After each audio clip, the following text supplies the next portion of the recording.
Hey, welcome back to my YouTube channel. Today we are going to talk about the cultural differences between New Zealand and the US. Now, if you don't know anything about us, we are a family of 6 that have moved to New Zealand from the US, and we have been here for 4 years. So today I'm going to talk about some of the broad overarching cultural differences. Now, there's plenty of differences I could talk about, but today I'm only going to talk about 4. Some of the main ones. And I've been here for 4 years, so I have a much more in-depth view as to how these cultures are different, and I'm learning every day, and by no means have I gotten there in understanding. But today we are going to go through 4 of them. So if you're interested, keep watching, subscribe to my channel if you want to find out more about New Zealand compared to the US. Okay, number 1. Now, one of the probably biggest difference to me and to our family has been the work-life balance. And I know people talk about that. What does that mean? What does that look like really? Well, let me just kind of go through the differences. So in New Zealand, school starts around 9 for primary age, a little bit, sooner for the older kids, but everything kind of starts a little bit later, and it's in most cases very reasonable to be done with work 4:30, 5, whereas in the States, you're kind of working all the time. Now, the culture in the US is that, work is the most important, probably more important than people. And so you make your life, it's very reasonable to say, hey, I got to work, and people don't question it, because that's the priority in the culture. Whereas here, that's not the priority. The priority is definitely your family, making sure that you have enough time to do things that you enjoy doing. They value the balance. And that's just, I could give you example after example that you can see that through the culture. And you can kind of also see with how it's kind of set up, because they really want you to take your vacation days. And it's not uncommon in New Zealand to take, 3-week, 4-week, even 6-week holidays. Whereas in the States, in the whole lifetime of your working, you'll never do that. You get 2 weeks off, and you're not really supposed to take those days. It's okay every once in a while, but that's not what we value. We don't value that you take your time off. Whereas in New Zealand, they definitely value it. So even in the main summer holidays, you'll see businesses shut down for a whole month at a time. Like, it's normal to shut down their business. And that just is nothing that you would ever see in the US. And you can also see it also by the store hours. So like in the US, everything's always open, essentially.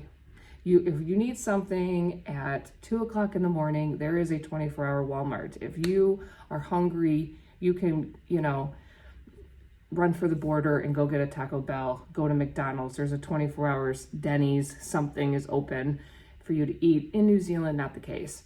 During the week, most places close at 5:30. They'll have one day, generally a Thursday, where they're open till 8 or 9, but that's it. They close earlier. And then obviously Christmas and more of the shopping holidays, they'll be open more. But yeah, so it's just reflected in just even they value that for retail. So like people that are working in retail aren't working all the time compared to like the US, where there's the big fight. Are we going to work on Black Friday? Are we going to work on Thanksgiving?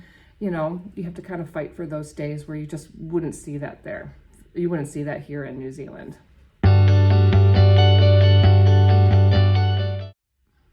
Okay, and number 2, I'm going to kind of on the same token of the work-life balance is pace of life. The pace of life is different. So it's not to say that you're not really busy in New Zealand. It's just very different. They value some different things. So let me highlight a couple things. So primary age school, so elementary age children, don't generally have homework. In fact, they don't. They want you to have enough time with your family in the evening. That's a new concept. Definitely when you get high school students or college students here in New Zealand, it gets busier. There's lots of sports and it's a lot of running down, but it's also really kind of the time for that, right?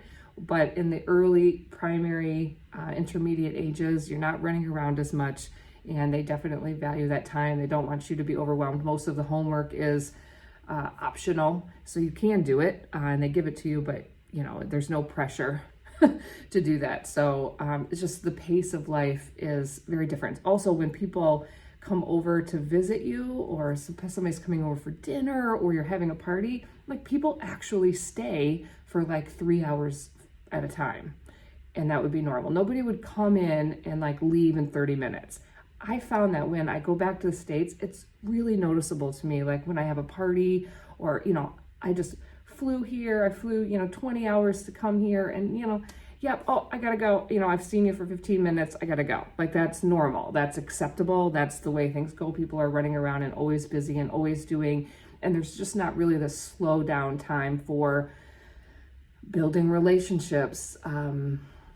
Just investing on people. And not that it doesn't happen, but just culturally, it was very noticeable that people come over and they want to have a cup of tea, and they'll sit down and they'll actually spend time with you and actually talk to you. And I've noticed that New Zealanders are very interested in our culture and getting to know you. They're not like, oh, why are you here? Why are these, foreigners here? They're actually very interested in engaging with you. And it's just like, as a culture, there's no pressure, I guess, to do things. So in America, you don't have to do things. You could live in a small town and you could be pretty slow paced, and, and that would be fine. But I feel in the US, there's pressure to do a lot of that. And here they're like, no pressure, no worries, don't worry. We understand, we value your time with your family, with your friends, and that's the priority. And so it kind of takes all of that off. And so you can be very busy, but that's your choice to be it. It isn't a cultural pressure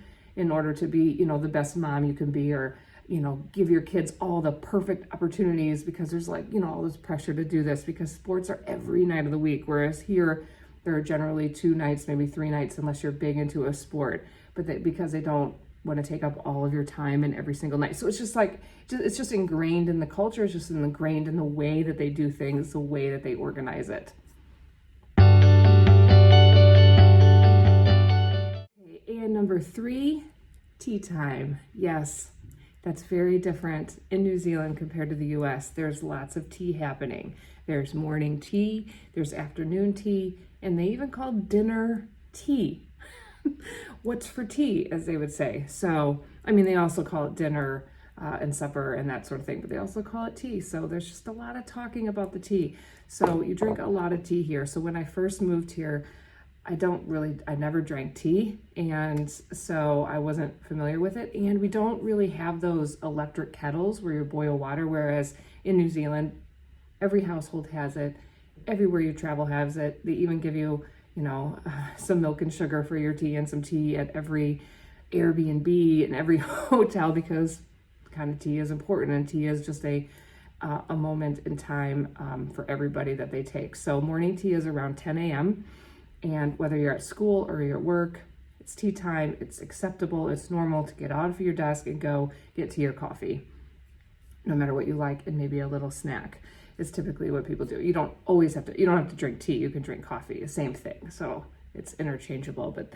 And then afternoon tea is around 3 or sometimes around 5 when you get home from work, depending on your culture or whatever.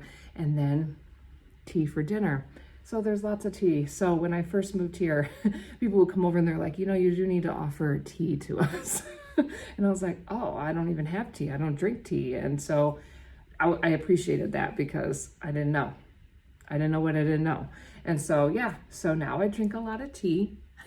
I've gotten really used to it. It was definitely adjustment at work, because, you get to work, it's acceptable to really start work at 9 a.m., which is in the States, that would be pretty late to start work. And that of course, all depends on your job. But so you're working at 9 and then tea time at 10, and so for me, I felt like, we're taking a break. I just started working. So it's great. So there's definitely a tea, coffee culture. I live in Wellington, New Zealand. So there's a huge coffee culture in this part of New Zealand. And you go for coffees all the time. It's very normal to have 2-3 coffees a day. And so, so when you come to New Zealand, expect to have tea. Okay, and number 4, the last cultural difference I'd like to talk about today is safety. Now, I know that there's probably parts of New Zealand that people don't feel as safe as other parts, but that comparatively, you know, you don't have people carrying around guns. You know, and obviously in small town USA, it's going to be maybe a little bit different than living in the city, because I was living in a big city before I moved here. But it's just kind of culturally in the US, you can't ever take your eyeballs off your kids. And so that's exhausting as a parent, never being able to just let them, you know, go out and play and not keep your eyeballs on them. You're always having to watch them all the time. Whereas in New Zealand, my son can go and play with his friends down the street. They can walk to school here, very normal, ride their scooters to school. My 11, 12-year-old can ride public transportation without any worries. It's just so, while some New Zealanders may feel there is safety issues, comparatively, there isn't. I mean, comparatively, I'm from Milwaukee, Wisconsin, which, you know, I've heard gunshots. All of my kids have gone through active shooter training. Yeah, it's just different. It's a different level of unsafe that you feel. And also in New Zealand, if you lose something, if you leave your cell phone somewhere, if you leave your sweatshirt, your jersey somewhere, someone will return it to you. Like if I've been on hikes before where I'm like walking through the bush and I like leave something, and then you know that if you go back there, someone has put it up on the sign and have left it for you, because that culturally, that's what you would do, is you would give it back. So I've noticed that with a lot of people that are from different cultures, like, you know, where you have to hold onto your phone really tight when you talk on it out in public, you know, because someone could just grab it out of your hand. That doesn't happen here. There are, you know, crimes, obviously, that happen, but it's a pretty small amount comparatively from where we're from and that sort of thing. So the safety is really nice, where you just can feel like your kids are safe all the time, and you can move about without people just trying to take from you and to steal from you all the time. And it just gives you this whole different feel when you are just in your daily living. It's just another thing that makes life a lot more stress-free. Okay, so thank you for joining us today, talking about some of the cultural differences of New Zealand and the US. If there's other things that you want me to talk about, please comment below. Please like this video. If you liked it, please subscribe to my channel if you like these types of videos. So generally my format is to do more of an informational video one week and then a recipe cooking video the next week. So it's kind of every other week because I like to kind of show how to cook some American recipes, some New Zealand recipes, and then some, maybe I kind of mix them a little bit and come up with a whole new recipe for you. So please let me know in your comments what you think, and I will see you next week.